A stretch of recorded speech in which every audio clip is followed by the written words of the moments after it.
Alright folks, got a new thing for you here. This one's called the Commute. Yeah, so I've had to recently pick up a Sport here. I didn't really want to do it, I'm gonna be honest, but I really wanted this key. I wanted this key to the hallway because no one's ever there on time, and yeah, if someone needs a door open, it's a pain in the ass. I like to be able to do it, and I know that sounds terrible, but I definitely am not doing it for the money, because guess what? For 3 months of work, 2 or 3 hours a day, I think I'll see $500? $500 after taxes? Yeah, it's good, it's worth it. I think it equates to like 10 seconds an hour. So, but I'm also adding it in here to the fact that I'm going to be driving home while doing it. So I'm sure you'll get some wonderful, colorful metaphors and some accidental stories out of this. And I may not use my real name. I may delete it from the beginning there. Holy shit, that guy just came running out of that building. He's either a valet or he just robbed the place of a key card. But yeah, I think I'm going to do this. It'll make my drive home, that's going to be absolutely horrific, at 5 p.m. A little better. And like I said, you'll probably hear me communicate with the drivers around me fairly often. So yeah, we'll see how it goes. But some of the other stuff I want to talk about is like things happening in the world. Today's pretty much Trump's first day at work, and apparently he's already changing stuff, which, you know, I guess, I don't know. I didn't vote for the guy. I try to tell my students that, look, you got to just hope he succeeds, because, you know, if he fails, we all fail.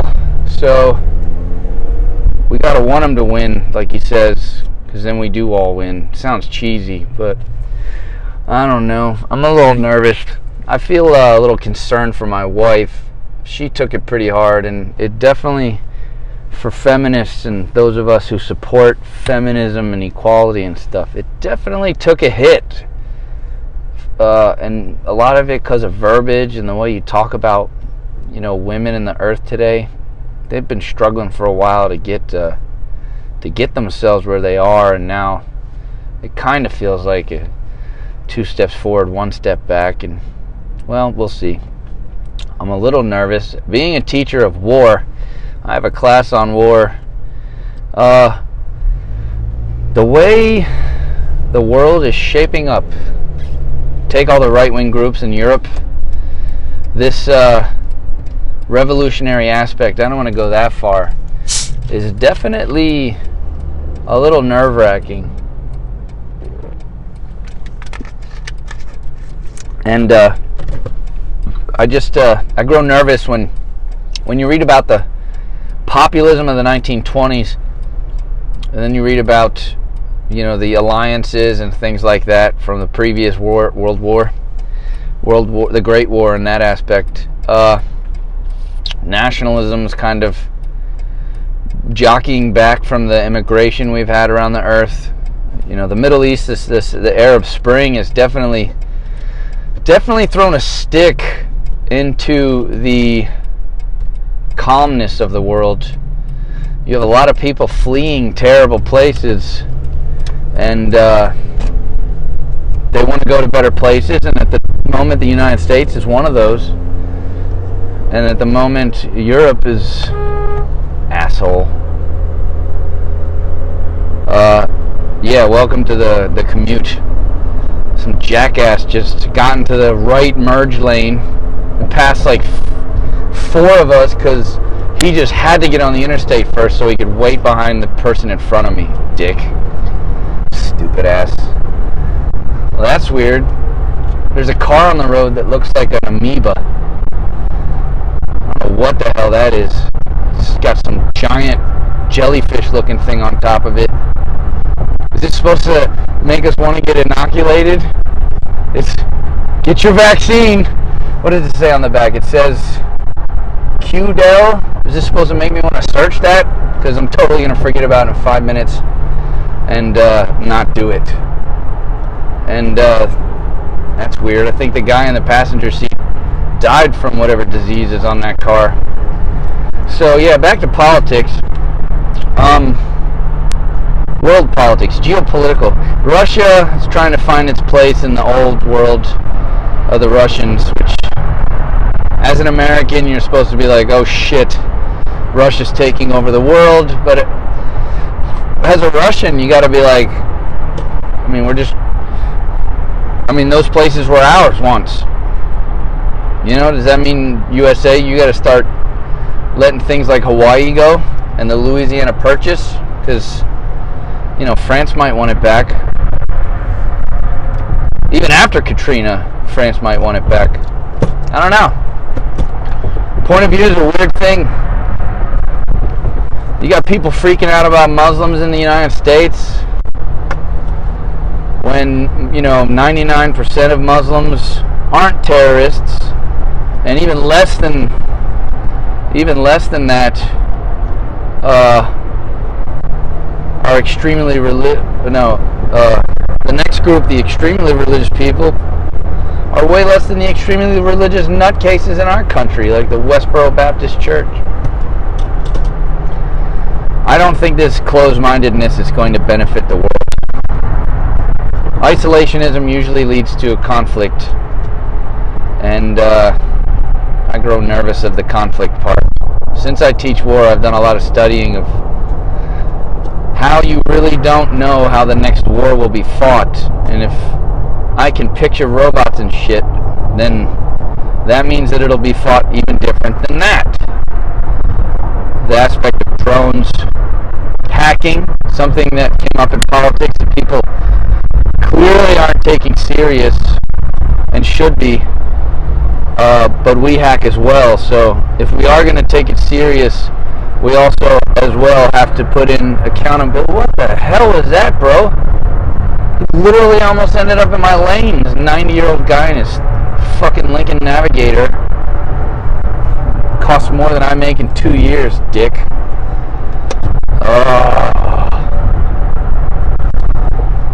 I guess I should have wanted him to hit me and I could screw him out of a few grand, right?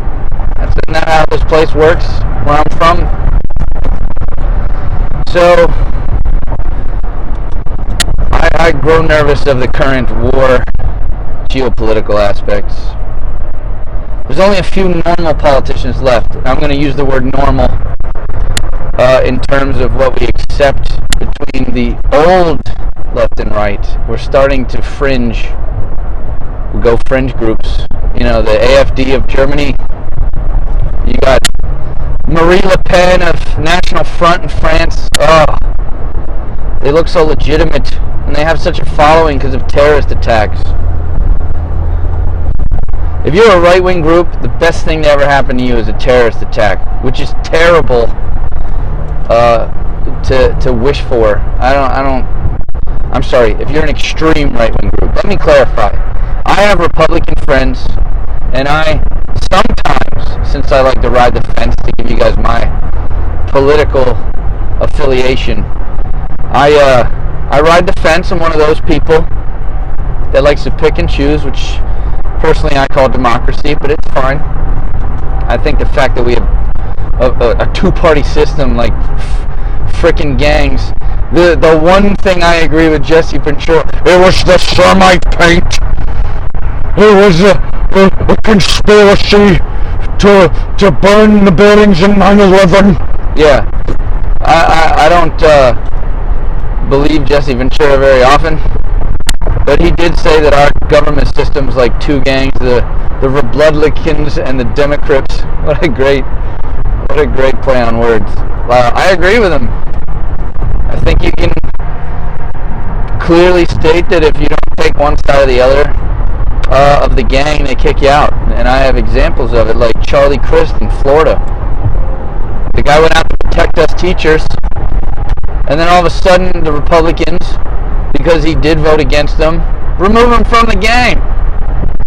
And now Charlie Crist has to be a Democrat. So what kind of political group gets rid of you, and then you guys are apparently close enough in ideals that you can just join the other one. That clearly to me means that we don't have a good grasp of political parties in the United States. Having two is fucking retarded. Sorry, not retarded. Although Trump's president now, I'm sure that word's back on the table, but I don't want to use it. Fucking stupid. Two political parties. Narrow yourself down to just two ideologies. That makes absolutely no sense. So, of course, here I am. And weirdly today, it's not 5 p.m. It's earlier. And I'm sitting at the interstate, and we're almost stopped. What fucking moron tried to change lanes without looking, and now we all have to go slow? Come on. Can we just stop being so selfish when we drive and just pay attention to each other? Is it that hard to just do one thing? As I make a podcast, but both my hands are on the wheel most of the time. I'm not texting. I'm wearing a wireless microphone. And some would say that my discussion with you all in cyberspace would, in fact, make my brain a little bit less focused. But my brain's big enough; it's got room. We'll manage. Drink my rich white people drink that I tell my students, Perrier. Because I moved out the hood now. I used to live in the hood with my students, and boy, oh boy, was that fun.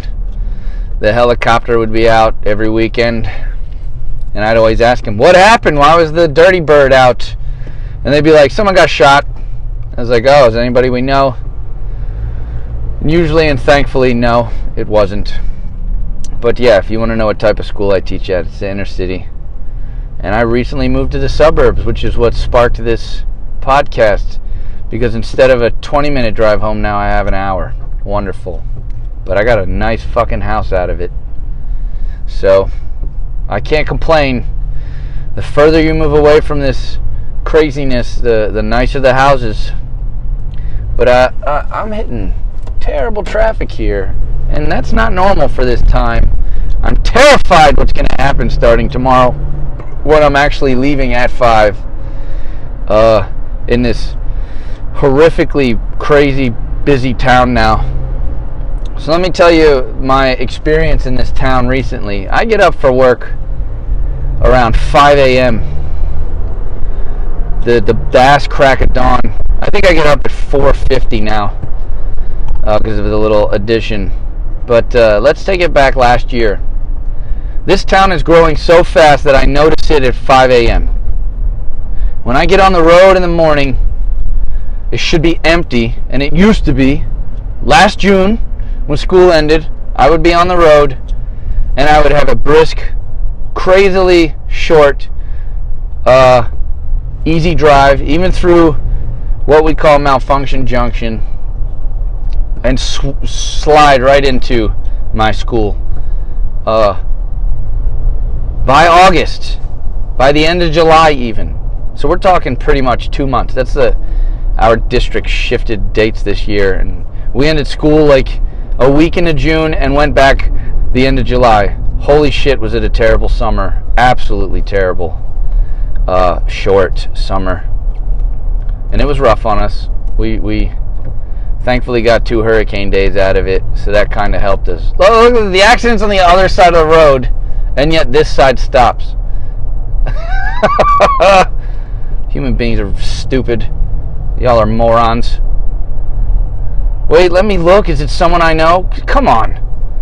Is someone's head on the dashboard? I so want to see it. So our district shortened it, and just in that 2-month period, the number of cars has almost tripled at 5:15 in the morning, and I'm just flabbergasted as to why. Did that many people want to move to this town?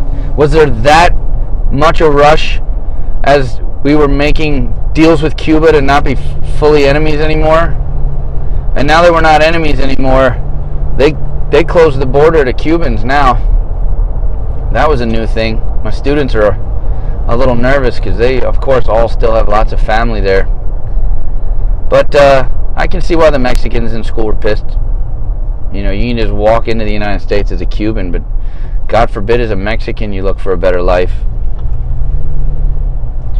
I don't know, maybe Trump's messing with NAFTA will, I don't know. I think free trade's a good thing.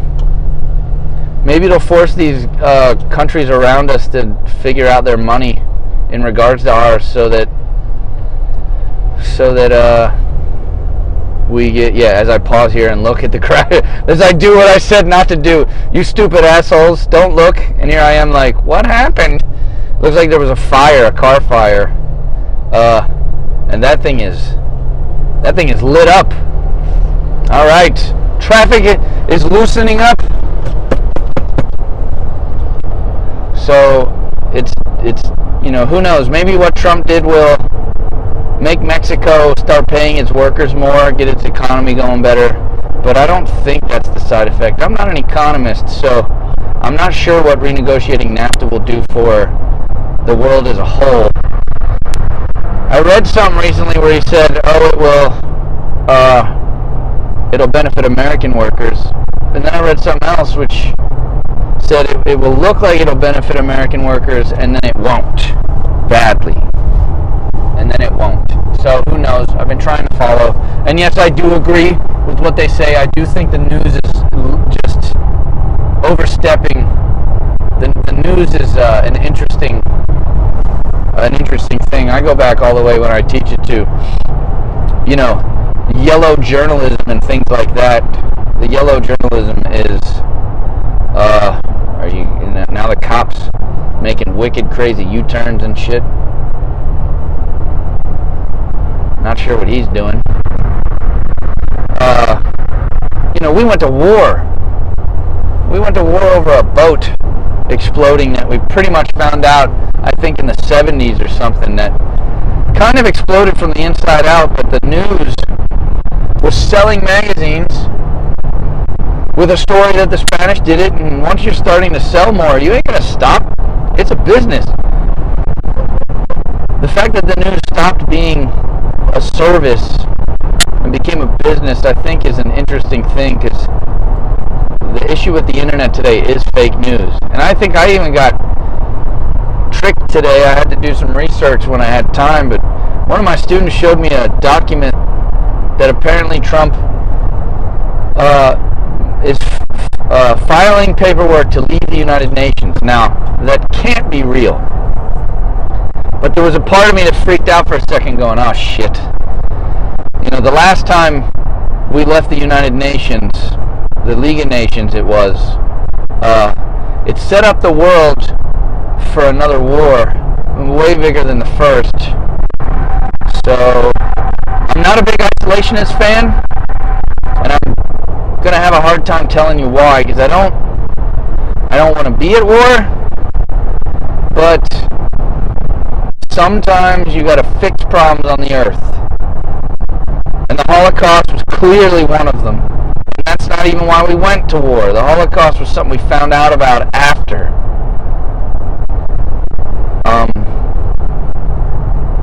At least the killing, death camp part. The political, anti-Jewish program we knew about, and probably had a version of it on our own. So it solved a lot of problems for the rest of the world, learning the lesson from World War II and the Nazi Jewish Holocaust. So I don't know. I'm a macro historian, meaning I like to look at things from very far away as I can get. And I'll probably talk about that stuff periodically.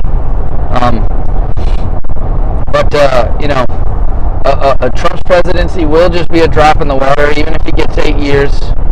And boy, oh boy, is he going to make it easy for the Obama legacy to be instilled, especially if he puts a spoke in everything like he is. Because I do think the ideals at the moment of Democrats are a little more fair. A little more. Who's police gonna pull over on this part of? No one. Why is everybody slowing down? They got no jurisdiction. So, I don't know. I think I have to hope for good things. I'm I'm in a time period of my life where I need the market to do well. It's weird. I thought I'd never say shit like that. Oh, yeah. Oh, honey, let's play tennis. I mean, I'm nearing 40, which is the new 20 nowadays, but, I don't know. I'm nervous, but I'm not, because of the macro part. Now, once my life starts being affected directly, then of course I'll be a little nervous. And my life started being affected the morning we found out he was inaugurated, when my wife woke up in tears. So that affects me. I'm concerned when my wife is emotionally nervous and harmed. And if you think there's something wrong with that as a Republican who voted for Trump, you voted for him for an emotional reason too. So you can kiss my ass. Someone who's nervous of terrorism is nervous of their family being harmed. So fuck off if that's your argument to me wanting to protect my wife's rights. So yeah, I'll go there. Anyways, next, the geopolitical stuff. Yes, one of our last. Angela Merkel, freaking awesome. She has done things for Europe. She has done things for Germany. And I'm a big fan of hers. Trump, of course, is intimidated by her, only because she's a woman who just doesn't, lay down and spread her legs for him, which is what he expects, apparently, all women to do. Theresa May is going to give him a run for his money. She's no pushover. The problem with Theresa May is they have a lot in common. Great Britain is attempting this kind of populist thing where they want to close borders. Can you imagine having to wait now in the Channel? That was long as it is. Now you got to stop and be checked. It's a terrible idea. Me and traffic don't do well. So that Europe's an issue. If Europe starts to fragment, and Great Britain being one of the leaders of Europe as the first, if Greece had done it, everyone would be like, see ya. Good luck with the drachma, whatever again. But it's Great Britain. That's a statement. The whole Brexit thing is an issue that I'm nervous about. Am I going to miss my exit? See, who said that you're paying attention when you're doing a podcast? Shit. Alright, let's do this. Speed Racer! Got it. Yeah, see, I'm a badass. Finesse that exit. What's with all that? Is it the RV show this weekend? Jesus Christ, what's with all the RVs? All these old people driving around my house. The 250. No, it's more. These are like $500,000 things. Yeah, it's a dream. Goals. First world goals. Someday, gonna have one of these. It would be really funny if I just start reading off license plates, get myself kicked off the internet. I wonder if anybody's ever done that and effed up, like I guess get sued because you put that out there. Although I guess, is it public? I don't know. Interesting. Who cares? Shut up. Shut up and talk about politics that you don't know anything about again. So, yeah, Angela Merkel's the last normal politician of the great countries with Donald Trump's thing.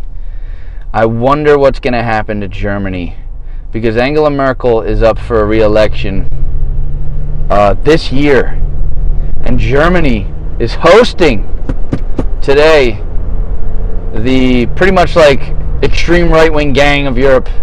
Marie Le Pen, you got that guy from Jobbik in Hungary, you got the AfD German lady and her group, who she's crazy looking. The problem is all these people look so normal, and you start hearing them talk, and you're just like, whoa, you're starting to sound like the Nazis again. The Nazis sound normal to the people who supported them, 80 years ago, and now it's starting to sound normal again. It's a little concerning to me, that aspect of the Nazis. I I don't want my country. F that. I don't want any country. And Greece, screw you guys. The hell you're thinking, 17 Golden Dawn members in your parliament.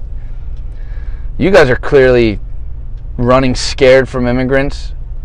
And I guess if immigration was directly affecting my life, I'd have a different perspective. I don't want to relate to hatred and to closed-mindedness. But look, your country fucked up. Greece fucked up. They messed up numbers. They were dealing with money completely different. You had a socialist society that, if you compared it to a German worker, you worked like 2 hours a day to the Germans 10, and then could retire at age 50. No one pays taxes in Greece. It's like you paid taxes, you're stupid. So I think everyone just needs to get on the ball. And you start talking about world currencies and shit like that. People start, it's the Antichrist. Whoa, look at these people go. I live out in the boondocks so far that the strawberry season, starts getting in planting and stuff. And, I will never diss a Mexican's work ethic, man. They come here and they bust their ass. That truck that I just passed looked like something out of Dr. Seuss. I don't know how that shit stays on top without toppling over. It literally looks like, especially today's like a tornado gust wind day, that thing should just topple over. It's already looking like the toy stack in, the Grinch Stole Christmas as it leans over. Poor guys. They probably have to stand on it as he drives away and all hold it together like a bunch of them ants in the Amazon that link arms. So, I'm a little nervous. I'm a little nervous of Europe. If Europe starts to fragment during Donald Trump's time, he'll welcome it, and then he will isolate the United States and say it's not our problem. And then we, of course, are reliving history, which is the whole fucking reason I'm a teacher. And nobody's listening to people like us, aside from being some, no-name high school teacher. No one's listening to people like James Burke. No one's listening to the smart scientists about global warming, I should say global climate change. Living in Florida most of my life, I remember when we used to get a cold front that hit the 40s in October.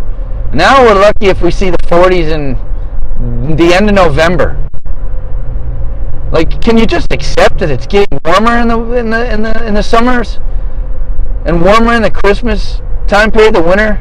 Like, fucking, yeah, you'll hear him on a day when it's -2, just like, oh yeah, global warming, shit, look out, as their balls are freezing off. Can we go climate change then? You dummies. It's going to get hotter and it's going to get colder. That's the point. That's why you get these bigger storms.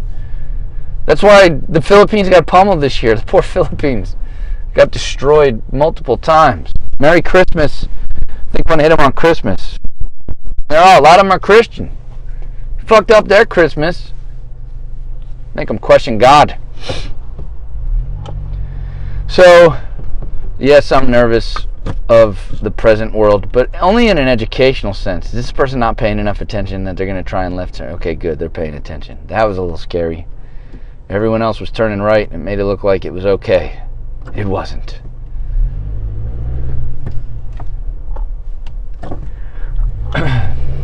Alright, we made it through that intersection. Holy shit, what an ordeal. How hard is it to turn left and right and go straight? Holy mother humans. I'm passing through a neighborhood now that's like a hidden gem. These houses have to be $500,000 back here. In the middle of nowhere. It's beautiful. Landscaping is beautiful. And right now with all the wind blowing the way it is, all the palm trees are facing in one direction. It's pretty neat. Pretty much just like a hurricane usually does, except this is just wind. There's no rain. We had a bunch of tornadoes yesterday in the United States, and we were under a warning a lot of the night. Cut into the fucking football game, dicks. I know that they get, you got these guys, they're like, it just keeps beeping, and they're like, we're going to cut in now, folks. We all know you don't give a shit about the AFC and NFC championship. And you're like, no, yeah, it's not why I'm watching it. I care about whether there's a tornado about to hit people in the South. I get it. Better safe than sorry. Tell that to the Packers. Better safe than sorry. And that didn't work out. And man, Tom Brady. God, is that guy good. I haven't watched football. I used to work for a college football team for years. And I grew jaded with the politics of it. It's dirty. There's a lot of dirt. There's a lot of great people. I don't want to take away. But those great people kind of have to ride above the radar and accept these just terrible things happening. If you need a reference point from the worst possible scenario, look at Penn State. But there's little stuff too that you're just like, ugh, that is iffy. Every Friday night, let's go get him out of jail. We need him to play tomorrow. And the school would bail, taxpayer money, probably bail out the guy. How about that for checks and balances? So we would go bail this guy out of jail because he was good at football. And yeah, so I don't really watch football anymore because I know too much about it, and it's not fun to watch it with people who don't. I think that, all those mouth breathers, I think Bill Burr calls them, all the mouth breathers that, are just like, oh, fucking throw it! God, you run it every time, why don't you throw it? Yeah, look, don't be a general, okay? Football's based on war, it's so complex, and you're going to judge a play? It's like judging the guy who planned for D-Day. Oh, what if it didn't work? Yeah, if it didn't work, we'd try something else. It's war. It's football. And you armchair quarterbacks. Wait for the next war when, Twitter is part of, I think what General, Dunkirk did last year or last week was kind of stupid. We should all troll him, get him fired, and get a new general. That'd be a crazy, and that's going to happen, by the way. The next war is going to be so highly social media that you're probably going to be judging, every little thing that a soldier does and a general does, and Twitter wars will be based on, how do you protect citizens of the country you're fighting, as well as winning a war, which is a whole nother topic. We'll talk about it another time. I love talking about the future aspects to conflict. I'm going to say conflict because it may change. It may not just be a war in the sense of what we use it. So yeah, good for Brady. Good for him. He's a phenomenally consistent player, and I'm saying that after watching the first football game in a year. So my consistency is based on one game. So take it how you want. It's not very consistent. But the fact that he was in the playoffs where he's at, and he's been in the Super Bowl, 6 times and won 4 or whatever the issue is. What the fuck is this guy taking pictures of? Better not be my license plate. Creep. What the hell could you be taking a picture of? We're in the middle of nowhere. Is he looking for a UFO? That was like a $2,000 camera. I feel like a dork for knowing that. I don't understand what he could have been looking at. Are we being invaded? Is this it? Are we there? What are we all waiting for? Oh, the road's closed. That's why. Y'all are losing your shit because the road's closed. Who honked at me? I just got to the 4-way. How the fuck you honking at me? Dumbass. So, yes. I want to be positive, folks. The 2-step forward, 1-step back is a natural thing. And I don't want to keep referring to Trump as the 1-step back, because some people do see him as a 2-step forward person. And I don't want to completely sell them. But under the current mindset that I'm in at this point in my life, even with students that have zero future and tell me to fuck off in class, and are in the wrong place because we're not providing them with a skill I still think this is a step back. I think we need some foresight, and this was not the foresight. Now, in argument, if the only other option was Hillary Clinton, that of course would have been the same old shit as always. So that's why I want to be positive. I never tell my wife that. I want to be positive because if Trump does win, and it's a terrible, winning, stupid ass Charlie Sheen. If this winning aspect, I get to win too. We all do. The problem is, and it's a terrible metaphor, I hate when people compare it, because I think there's a person on earth way closer than Trump, but maybe he'll prove me wrong. But if we compare it, Hitler was winning. He was winning until he lost. And boy did he lose bad, and the German people lose collectively with him at the end. I don't think Trump has it in him to be a Hitler. He's not based on hate. He's based on problems and money. So at least there won't be a Holocaust attached to this war, I don't think. But could he, in essence, really do push through this anti-immigration thing? I do. I think he's going to pull it off. Now, building the wall is going to probably be something that we're all going to pay for. And only a few people will bitch and moan that we had to pay for it with our own money. Because, the Mexican president, or ex-Mexican president, telling him to go F himself. And he probably said that in Spanish, I think. We're not going to build your fucking wall. I think he said that in Spanish. That's great. I love that politics have turned into a reality TV show. Yeah. Porque tú no te calles. That's my first experience of how politics turned funny. A reality show aspect. The King of Spain telling Hugo Chavez to shut up. But I don't know. Social media is making it a popularity contest like none other.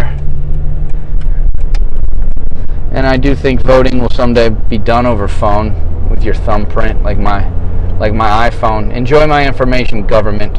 I like my iPhone too much to not give it to you. Plus, I'm not an immigrant, so I'm safe at the moment. Unless all of a sudden there's some flip and, white males are included. I was blessed to be white male on this planet. As long as we don't someday be included, I'll survive whatever thing is in the thing. No, I don't want to say. Look, guys, I care about all the cultures on the planet. I have a very diverse school. I have kids from all over the world. I have a Lebanese student right now. I've had, Russian students, Hungarian students. I don't, borders are tough. You think putting up a border helps because you think it protects you from something that's from the outside. But I think the issue is internal. I think it's in your head. I think it's the fear in your minds. Somebody incepts a fear and you can't get away from it. And I'm going to leave you guys today with a conundrum I left my students one day. I said, okay, we're going to let 1,000 Syrian immigrants into our country. And we know just one of them could be a terrorist. And that one terrorist commits an attack that kills 100 people. Which, by the way, would be the worst terror attack since 9/11, FYI. And that one terror attack that kills 100 people is because of one terrorist when we let 1,000 in.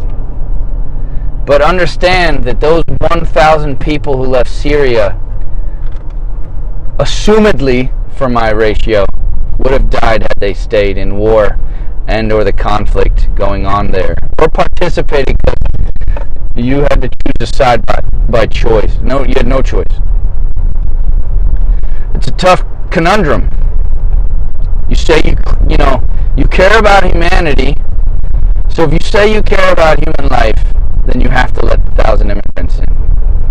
Because if you don't, you're saying that those 100 American lives are worth more than 1,000 Syrian lives. And I know I'm going to take shit for this on the internet, and I don't care. I'm macro. Because we used to, in the United States, say, we don't want one more Jewish person. Australia, one Jew is too many.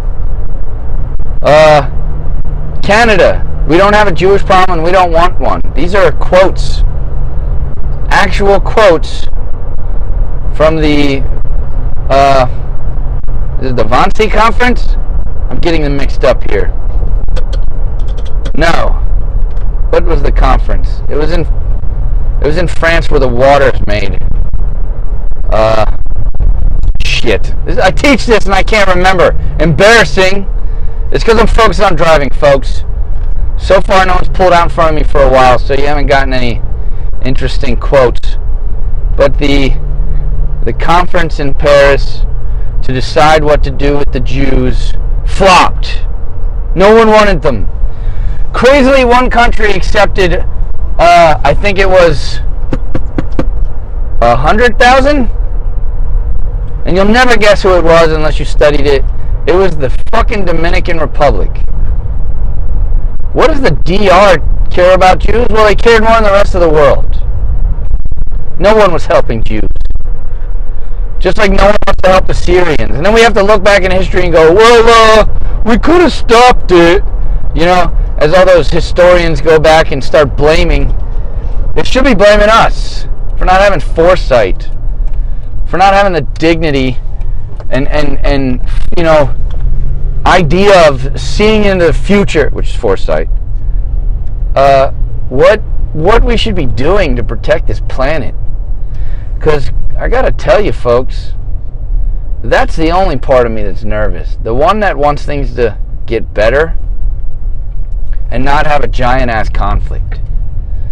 Because, you know, democracy might prompt war. I'm presently reading a book about that, and we'll talk about it.